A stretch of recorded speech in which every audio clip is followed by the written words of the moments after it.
વંદે ગુજરાત.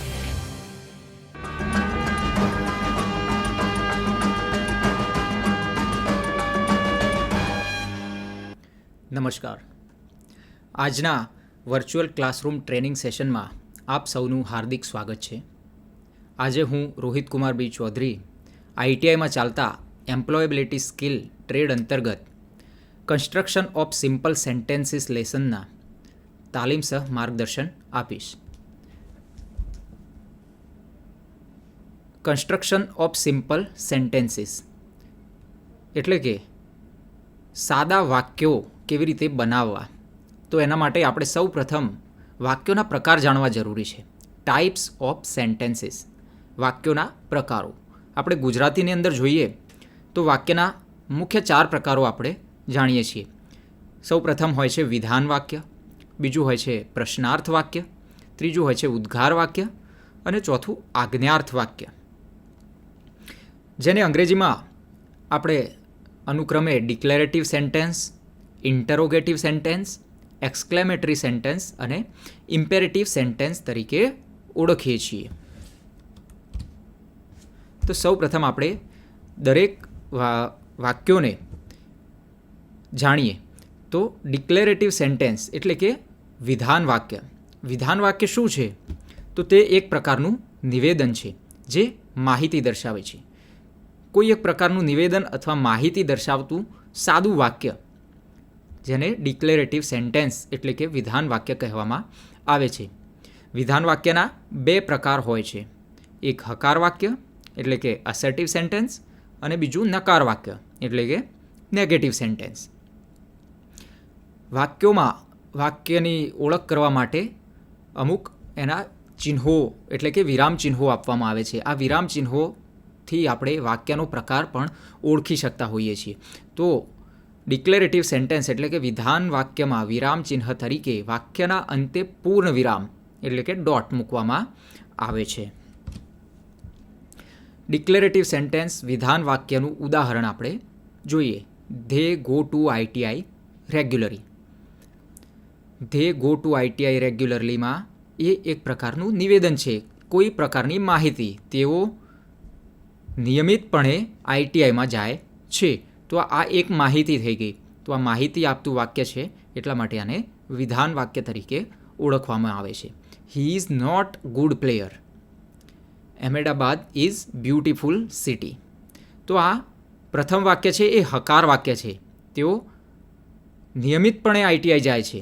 તો આ એક હકાર વાક્ય છે. જેવી જ રીતે બીજું વાક્ય છે એ નકાર વાક્ય છે. તે સારો ખેલાડી નથી. He is not good player. તે સારો ખેલાડી નથી. તો આ વિધાન વાક્યનું નકારાત્મક રૂપ છે, એટલે કે આ નકારવાચક વાક્ય રચના છે. Ahmedabad is beautiful city. Ahmedabad સુંદર શહેર છે. આ પણ એક માહિતી દર્શાવતું વાક્ય છે, જેને આપણે વિધાન વાક્ય એટલે કે ડિક્લેરેટિવ સેન્ટેન્સ તરીકે ઓળખીશું. તો આ રીતે ડિક્લેરેટિવ સેન્ટેન્સ એ કોઈ માહિતી અથવા કોઈ વિધાન દર્શાવવા માટે વાપરવામાં આવે છે. બીજું છે ઇન્ટરોગેટિવ સેન્ટેન્સ. ઇન્ટરોગેટિવ સેન્ટેન્સનો ગુજરાતી અર્થ થાય છે પ્રશ્નાર્થ વાક્ય. વાક્યના શબ્દ ઉપરથી આપણે ઓળખી શકીએ કે કોઈ પ્રશ્ન પૂછવા માટે વપરાતું વાક્ય એટલે પ્રશ્નાર્થ વાક્ય. હવે આનો પ્રશ્ન પૂછવા માટે જ ઉપયોગ થાય છે. એનું વિરામ ચિહ્ન આપણે બધા જ જાણીએ છીએ કે પ્રશ્નાર્થ ચિહ્ન છે એ વાક્યના અંતે મૂકવામાં આવે છે. કોઈ પણ વાક્યના અંતે સામાન્ય રીતે પ્રશ્નાર્થ ચિહ્ન મૂકેલું હોય તો એ વાક્ય પ્રશ્નાર્થ વાક્ય છે, એ આપણે સૌ જાણીએ છીએ. તો આ પ્રશ્નાર્થ વાક્ય એટલે કે ઇન્ટરોગેટિવ સેન્ટેન્સનો ઉપયોગ પ્રશ્ન પૂછવા માટે થાય છે. કોઈ પણ પ્રકારનો પ્રશ્ન પૂછવો હોય તો આ ઇન્ટરોગેટિવ સેન્ટેન્સનો ઉપયોગ થાય છે અને એની અંતે પ્રશ્નાર્થ ચિહ્ન મૂકવામાં આવે છે. એનું ઉદાહરણ આપણે જોઈએ તો વોટ ઇઝ યોર નેમ? તમારું નામ શું છે? તો વાક્યના અંતે આ પ્રશ્નાર્થ ચિહ્ન આવે છે. આ પ્રશ્નાર્થ ચિહ્નથી આપણે એ વાક્યને ઓળખી શકીએ છીએ કે આ પ્રશ્નસૂચક વાક્ય ઇન્ટરોગેટિવ સેન્ટેન્સ છે. બીજું ઉદાહરણ આપણે જોઈએ. Have you finished your homework? તમે તમારું ગૃહ કાર્ય પૂરું કર્યું? તો આ પણ એક પ્રકારનો પ્રશ્ન છે કે તમે તમારું ગૃહ કાર્ય પૂરું કર્યું, તો એનો જવાબ આપણે હકારાત્મક અથવા નકારાત્મક વાક્યમાં મળે. પરંતુ આ પ્રશ્ન છે, આ જે વાક્ય છે એ પ્રશ્નાર્થ વાક્ય છે. How are you today? તમે આજે કેમ છો? આ પણ એક પ્રકારનું પ્રશ્નસૂચક વાક્ય છે. Do you have an extra pen? તમારી પાસે બીજી વધારાની કોઈ પેન છે? Do you have an extra pen? તો આ પણ એક પ્રશ્નસૂચક વાક્ય એટલે કે ઇન્ટરોગેટિવ સેન્ટેન્સ છે. આ રીતે ઇન્ટરોગેટિવ સેન્ટેન્સ એ પ્રશ્નાર્થ વાક્ય છે જેનો પ્રશ્ન પૂછવા માટે ઉપયોગ થાય છે. નેક્સ્ટ આપણે જોઈએ એક્સક્લેમેટરી સેન્ટેન્સ એટલે કે ઉદ્ગાર વાક્ય. ઉદ્ગાર વાક્ય એ આશ્ચર્ય કે સશક્ત લાગણી દર્શાવવા માટે થાય છે.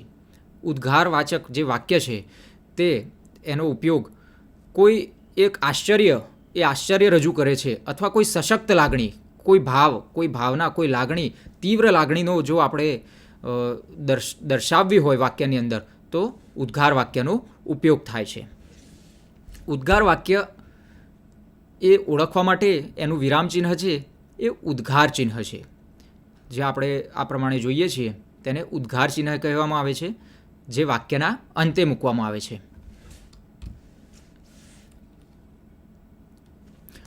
હવે એક્સક્લેમેટરી સેન્ટેન્સની એક વાક્ય રચના હોય છે. તો સામાન્ય રીતે અંગ્રેજીની અંદર જે ઉદ્ગારવાચક વાક્ય રચના છે એ 2 શબ્દોથી શરૂ થાય છે. સૌ પ્રથમ એક છે વોટ અને બીજો શબ્દ છે હાઉ. તો આપણે અહીંયા જોઈએ કે વોટ પ્લસ AN, આ A અને N એ આર્ટિકલ છે. પછી એડજેક્ટિવ આવશે. એડજેક્ટિવ એટલે કે વિશેષણ. એના પછી કર્તા અને પછી ક્રિયાપદ. તો અહીંયા આપણે જોયું કે વિશેષણ, કર્તા અને ક્રિયાપદ છે. કર્તા અને ક્રિયાપદ એ આપણે અગાઉ કાળના જે લેસનની અંદર આપણે જાણ્યું હતું કર્તા કોને કહેવાય અને ક્રિયાપદ કોને કહેવાય. વિશેષણ કોને કહેવાય? તો નામના અર્થમાં વધારો કરતો જે શબ્દ હોય એને આપણે વિશેષણ તરીકે ઓળખીએ છીએ. તો એક્સક્લેમેટરી સેન્ટેન્સની વાક્ય રચના આ પ્રમાણે થશે: વોટ વત્તા AN વત્તા વિશેષણ વત્તા કર્મ વત્તા ક્રિયાપદ. બીજી વાક્ય રચના છે એ હાઉથી શરૂ થશે. હાઉ વત્તા વિશેષણ વત્તા કર્તા વત્તા ક્રિયાપદ. એના થોડાક ઉદાહરણ આપણે જોઈએ તો what a bright student he is. છેલ્લે ઉદ્ગાર ચિહ્ન ફરજિયાતપણે આવશે. આપણે વાક્ય રચનામાં પણ જોઈએ તો દરેકની પાછળ ક્રિયાપદ પછી જો અન્ય શબ્દો હોય તો તે, અને એની અંતે ફરજિયાતપણે ઉદ્ગારવાચક ચિહ્નનો ઉપયોગ થાય છે. આ ઉદાહરણની અંદર what a bright student he is. તો A અથવા N એ આર્ટિકલ એ આપણે આર્ટિકલના નિયમો પ્રમાણે મૂકીશું અને વાક્યને પૂરું કરીશું. What a bright student he is. તે કેટલો તેજસ્વી વિદ્યાર્થી છે. બીજું વાક્ય આપણે જોઈએ તો હાઉથી શરૂ થતું વાક્ય છે. How beautiful this river is. આ નદી કેટલી સુંદર છે. આમાં પણ એક આશ્ચર્યની સાથે એક સુંદરતાના તીવ્ર ભાવની લાગણી અહીંયા આગળ જોવા મળે છે. ત્રીજું વાક્ય છે એ ઉદ્ગારવાચક વાક્ય પણ છે અને એ થોડા ઘણા અંશે આજ્ઞાર્થ વાક્ય તરીકે પણ એને આપણે ઓળખી શકીએ. ત્રીજું વાક્ય છે ડોન્ટ ટોક, ગેટ આઉટ. મતલબ કે અવાજ કરો નહીં અને બહાર નીકળી જાઓ. તો આમાં પણ એક તીવ્ર ભાવના, એક ગુસ્સાની તીવ્ર ભાવના દર્શાવવામાં આવે છે. માટે આ એક ઉદ્ગારવાચક વાક્ય તરીકે આને ઓળખવામાં આવે છે. ચોથું વાક્ય છે, વાક્ય એટલે શબ્દ જ છે કે એક્સલન્ટ. આમાં પણ એક તીવ્ર લાગણી, એક્સલન્ટ એટલે કે શાબાશ, ખૂબ જ સરસ કોઈએ કામ કર્યું હોય તો આપણે એને શાબાશી રૂપે એક્સલન્ટ એવી શાબાશી આપતા હોઈએ છીએ. તો આની અંદર એક તીવ્ર લાગણીનો ઉપયોગ થયેલો જોવા મળે છે. માટે એને એક્સક્લેમેટરી સેન્ટેન્સ તરીકે આપણે વાપરી શકીએ. દરેક વાક્યની અંતે ઉદ્ગાર ચિહ્નનો પ્રયોગ થયેલો આપણને અહીં આગળ જોવા મળે છે. એના પછીનું જે વાક્યનો પ્રકાર છે એ ઇમ્પેરેટિવ સેન્ટેન્સ એટલે કે આજ્ઞાર્થ વાક્ય. આજ્ઞાર્થ વાક્ય, ઇમ્પેરેટિવ સેન્ટેન્સ આપણે કોઈને પણ આદેશ અથવા આજ્ઞા અથવા કે વિનંતી કરવા માટે વાપરી શકીએ છીએ. કોઈને કોઈ આદેશ આપવો હોય, કોઈને કોઈ આજ્ઞા કરવી હોય કે કોઈને કોઈ પણ પ્રકારની વિનંતી કરવી હોય તો આપણે આ આજ્ઞાર્થ વાક્યનો ઉપયોગ કરીશું. આજ્ઞાર્થ વાક્યના અંતે પૂર્ણવિરામ, પ્રશ્નાર્થ ચિહ્ન કે ઉદ્ગાર ચિહ્ન. અગાઉ આપણે ત્રણેય વિધાન વાક્ય, પ્રશ્નાર્થ વાક્ય અને ઉદ્ગાર વાક્ય આ ત્રણના અલગ અલગ વિરામ ચિહ્નો જોયા. હવે આ ઇમ્પેરેટિવ સેન્ટેન્સ આજ્ઞાર્થ વાક્ય એવું છે કે જેની અંદર ત્રણમાંથી કોઈ પણ પ્રકારનું ચિહ્ન મૂકી શકાય છે. એટલે અહીં કન્ફ્યુઝન થાય એ પ્રકારનું એક સમસ્યા ઊભી થઈ શકે છે કે ઇમ્પેરેટિવ સેન્ટેન્સ છે કે પ્રશ્નાર્થ ચિહ્ન છે. સીધું આપણે પ્રશ્નાર્થ ચિહ્ન જોઈ અને એના એ ડિસિઝન ઉપર નહીં આવીએ કે આ એક પ્રશ્નાર્થ વાક્ય છે, કારણ કે એ એક ઇમ્પેરેટિવ સેન્ટેન્સ એટલે કે આજ્ઞાર્થ વાક્ય પણ હોઈ શકે છે. તો આપણે એના ઉદાહરણો જોઈશું. Imperative sentence don't do that, તો આની પાછળ એક ઉદ્ગારવાચક ચિહ્ન મૂકવામાં આવ્યું છે, ડોન્ટ ડૂ ધેટ. જો પરીક્ષામાં પ્રશ્ન પૂછાય તો આપણે સીધું ઉદ્ગાર ચિહ્ન જોઈ અને આપણે અહીંયા આગળ ઉદ્ગારવાચક ચિહ્ન જોઈ અને ઉદ્ગાર વાક્ય, તો ઓપ્શનની અંદર ઉદ્ગારવાચક વાક્યનો ઓપ્શન હોય તો આપણે ટીક કરી દઈએ છીએ. પરંતુ આ એક પ્રકારનું આજ્ઞાર્થ વાક્ય કહી શકાય. તમે વાક્યનો ભાવાર્થ જોશો તો ડોન્ટ ડૂ ધેટ, તેવું ન કરો, તેવું કરો નહીં. તો આ એક પ્રકારે આજ્ઞા આપવામાં આવી છે કે આવું કરવું નહીં, આવું ન કરશો. આ એક પ્રકારની આજ્ઞા હોવાથી આ વાક્ય એ આજ્ઞાર્થ વાક્ય તરીકે ગણાશે. બીજું છે પ્લીઝ બી ક્વાઇટ, મહેરબાની કરીને શાંત રહો. પ્લીઝ બી ક્વાઇટ, તો આની પાછળ પણ ઉદ્ગારવાચક ચિહ્ન છે, પરંતુ આ એક વિનંતીનો ભાવ દર્શાવે છે. મહેરબાની કરીને શાંત રહો, તો આ એક વિનંતીનો ભાવ દર્શાવતું હોવાથી આ વાક્યને આજ્ઞાર્થ વાક્ય એટલે કે ઇમ્પેરેટિવ સેન્ટેન્સ તરીકે ઓળખવામાં આવશે. ત્રીજું વાક્ય છે can you help me find my book, તમે મને મારી બુક એટલે કે મારું પુસ્તક શોધવામાં મદદ કરશો. તો અહીંયા આગળ આપણે પ્રશ્નાર્થ ચિહ્ન જોઈ અને કન્ફ્યુઝ થવાનું નથી કે આ પ્રશ્નાર્થ વાક્ય છે. આમાં પણ એક પ્રકારની વિનંતીનો ભાવ દર્શાવે છે કે તમે મારી બુક શોધવામાં મને મદદ કરી શકશો. તો આ એક પ્રકારનો વિનંતીનો ભાવ દર્શાવતું હોવાથી આ એક આજ્ઞાર્થ વાક્ય છે. યુ મે કમ ઇન, તમે અંદર આવી શકો છો. અહીંયા આગળ આપણે ફૂલ સ્ટોપ એટલે કે પૂર્ણ વિરામ જોઈ અને આપણે એને વિધાન વાક્યમાં કન્સિડર કરવાનું નથી, પરંતુ યુ મે કમ ઇન એટલે એક પ્રકારની આજ્ઞા આપે છે અથવા એક પ્રકારની સ્વીકારતાનો જે ભાવ છે એ દર્શાવે છે કે તમે અંદર આવી શકો છો. તો આ આજ્ઞાર્થ વાક્ય છે. બી રેગ્યુલર મતલબ કે નિયમિત રહો, નિયમિત રહેવા માટેની એક આજ્ઞા આપવામાં આવી છે, એટલે આ વાક્યને આપણે આજ્ઞાર્થ વાક્ય એટલે કે ઇમ્પેરેટિવ સેન્ટેન્સ તરીકે ઓળખીશું. હવે આ 4 પ્રકારના આપણે જે વાક્યો જોયા. હવે વાક્યનું રૂપાંતરણ, આપણું જે લેસનનું નામ છે કન્સ્ટ્રક્શન ઓફ સિમ્પલ સેન્ટેન્સીસ, તો વાક્યનું એક વાક્યમાંથી બીજા વાક્યની અંદર રૂપાંતરણ કેવી રીતે થશે એ આપણે જોઈશું. વાક્યનું રૂપાંતર એટલે વાક્યના સ્વરૂપ કે શબ્દોમાં એવી રીતે ફેરફાર કરવો કે જેથી વાક્યનો અર્થ ન બદલાય. આપણે કોઈ હકાર વાક્ય હોય એને નકાર વાક્ય બનાવવું હોય તો સામાન્ય રીતે આપણે એવું વિચારીએ કે એમાં નોટ લગાવી દો તો એ વાક્યને નકાર બની જશે, પરંતુ એવું નથી હોતું, કારણ કે વાક્યનો અર્થ બદલાઈ જાય છે. હી પ્લેઝ ક્રિકેટ અને he does not play cricket, તો તે ક્રિકેટ રમે છે અને તે ક્રિકેટ રમતો નથી, તો આ બંનેનો વાક્યનો અર્થ બદલાઈ જશે. તો આ રીતે વાક્યનું ટ્રાન્સફોર્મેશન ખોટું કહેવાશે, પરંતુ એ વાક્યનો અર્થ બદલાયા સિવાય એ વાક્યનો અર્થ પૂર્ણ આપણે બીજા પ્રકારની અંદર એનું રૂપાંતરણ કરવાનું છે. તો એ આપણે આગળ જોઈશું.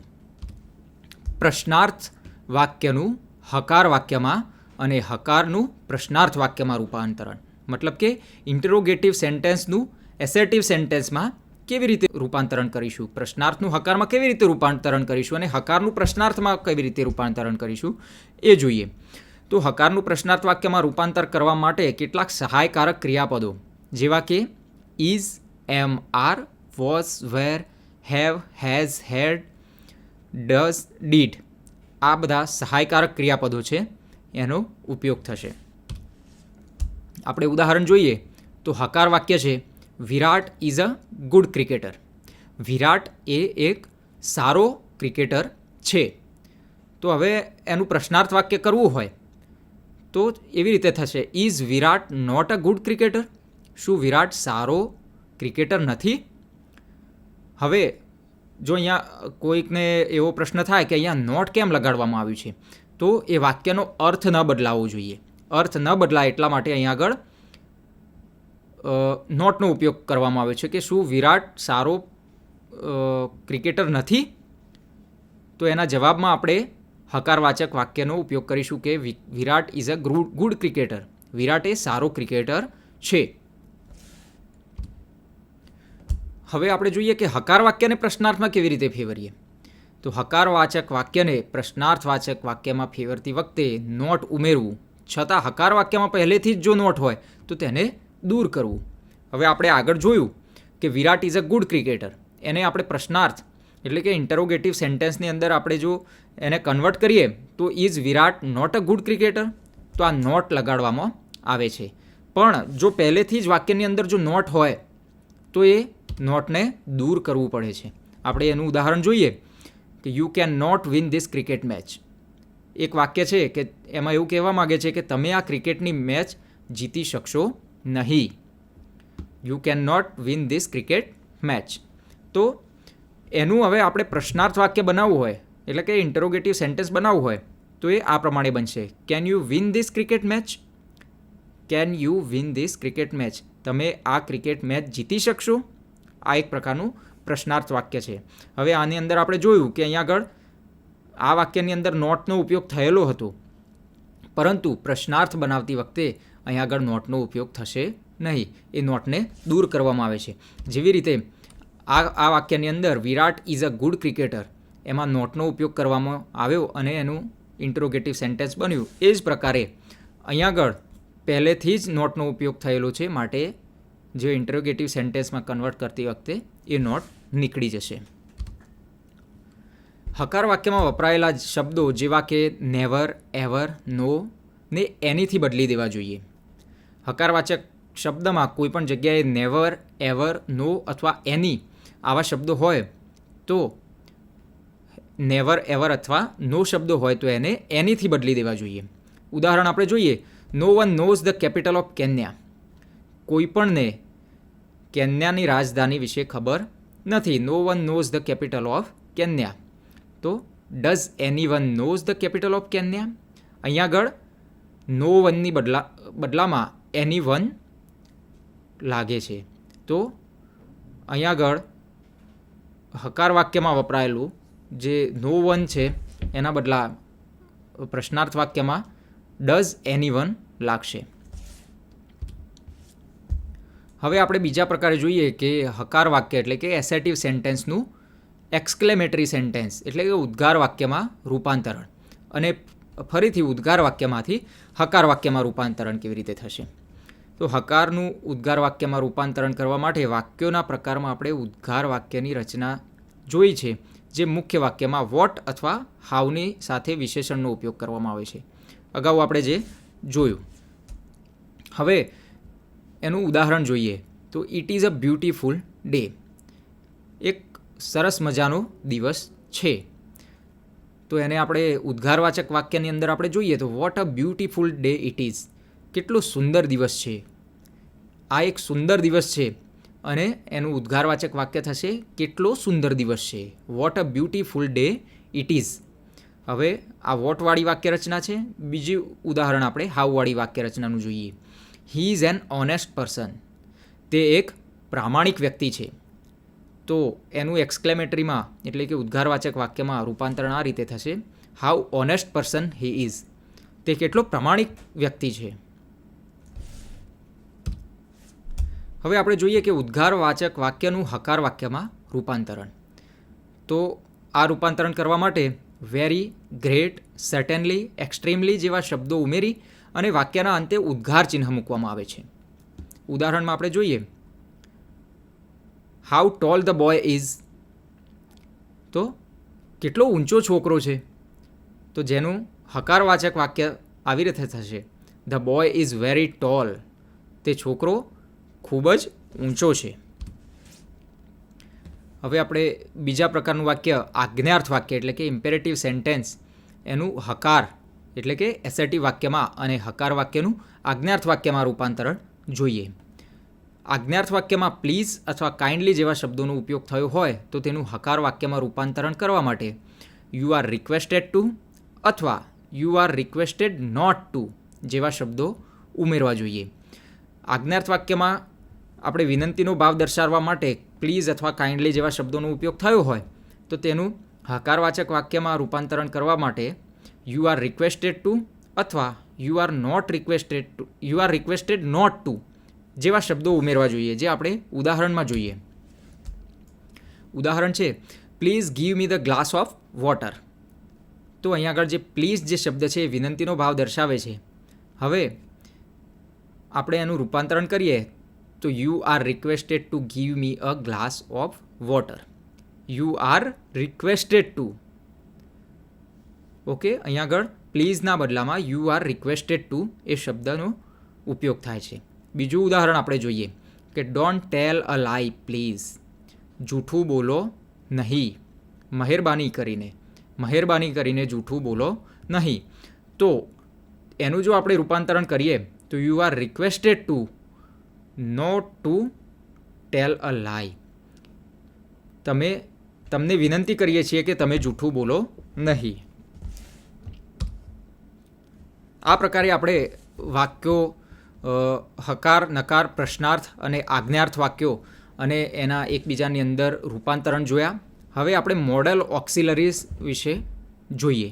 મોડલ ઓક્સિલરીઝનો ઉપયોગ મતલબ કે should, would, can, could, may, might, must આ અમુક શબ્દો છે જે સાદા વાક્યો વાપરતી વખતે આપણે ઉપયોગ કરતા હોઈએ છીએ.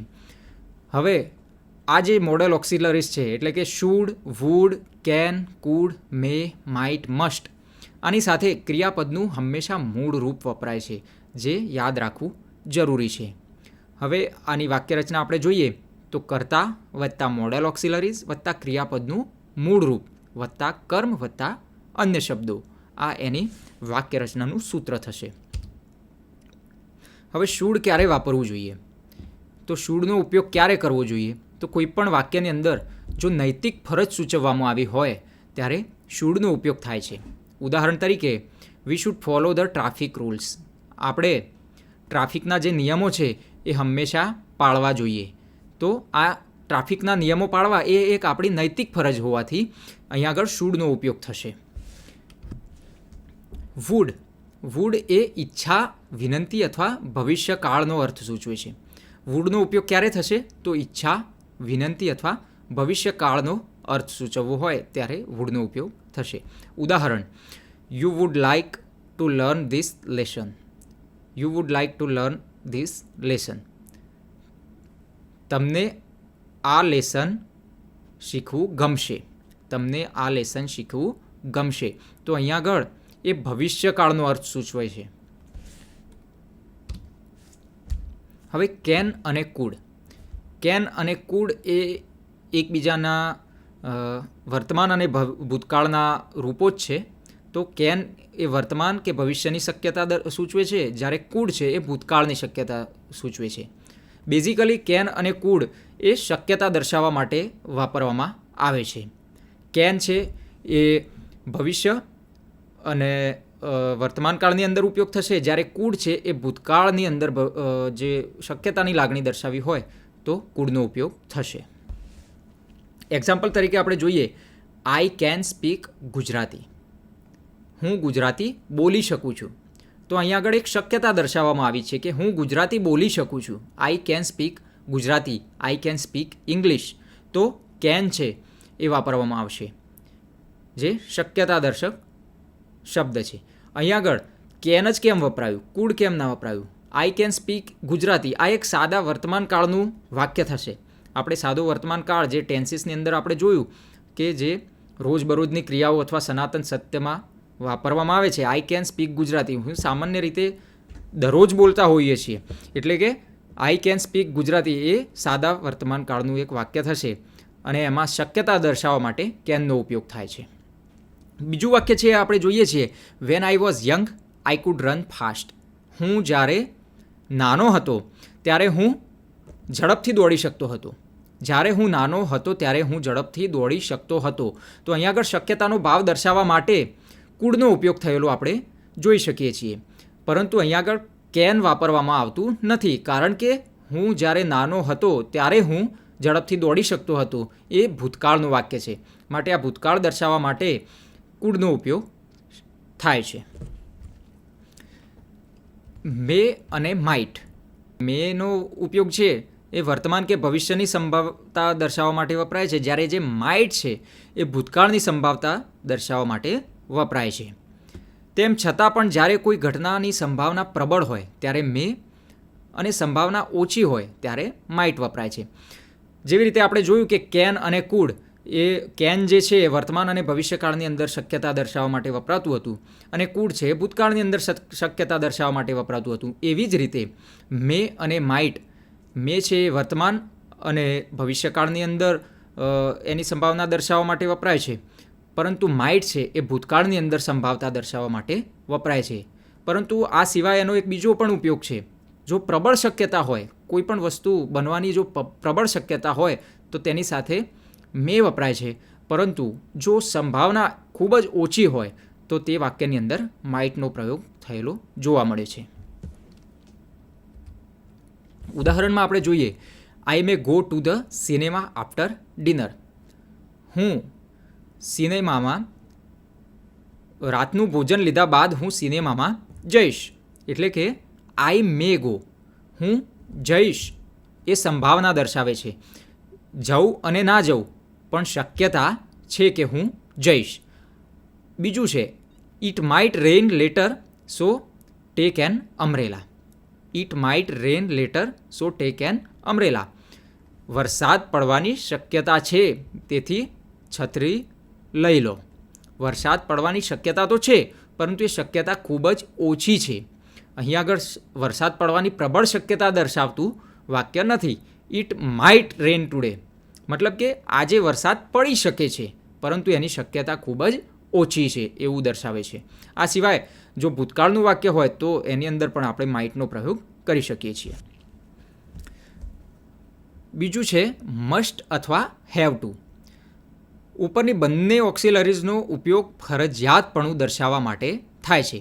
કોઈ પણ કામ ફરજિયાતપણે જો કરવાનું હોય, એનો કોઈ ઓપ્શન ના હોય, ફરજિયાતપણે જો એ કામ કરવાનું જ હોય તો એની સાથે મસ્ટ અથવા હેવ ટુનો ઉપયોગ થાય છે. મસ્ટ અને હેવ ટુ એ એકબીજાની બદલામાં વાપરી શકાય એવા મોડલ ઓક્સિલરીઝ છે. ઉદાહરણ આપણે જોઈએ તો I must tell you something important. મારે તમને કંઈક અગત્યની કંઈક વાત કહેવી જ પડશે. I must tell you. Must એટલે અહીંયા આગળ ફરજિયાતપણું દર્શાવવા માટે અહીંયા આગળ મસ્ટનો ઉપયોગ થયો છે. I must tell you something important એટલે કે મારે તમને કંઈક મહત્ત્વની વાત કહેવી જ પડશે. I have to brush my teeth twice a day. અહીંયા હેવ ટુ અને મસ્ટ બંને એકબીજાની જગ્યાએ વાપરી શકે છે. I have to brush my teeth twice a day. મારે મારા દાંત છે એ દિવસમાં 2 વાર સાફ કરવા જ પડશે. તો અહીંયા આગળ ફરજિયાતપણાનો ભાવ દર્શાવવામાં આવે છે. આ રીતે આપણે મોડેલ ઓક્સિલરીઝ અને વાક્યોના પ્રકારો આપણે જોયા, જે સાદા વાક્યો બનાવવાની માટે ખૂબ જ ઉપયોગી થાય છે. તો અંગ્રેજીની અંદર કન્સ્ટ્રક્શન ઓફ સિમ્પલ સેન્ટેન્સીસ આ લેસન આ પ્રકારે આપણે અહીંયા આગળ પૂરું કરીએ છીએ. આભાર.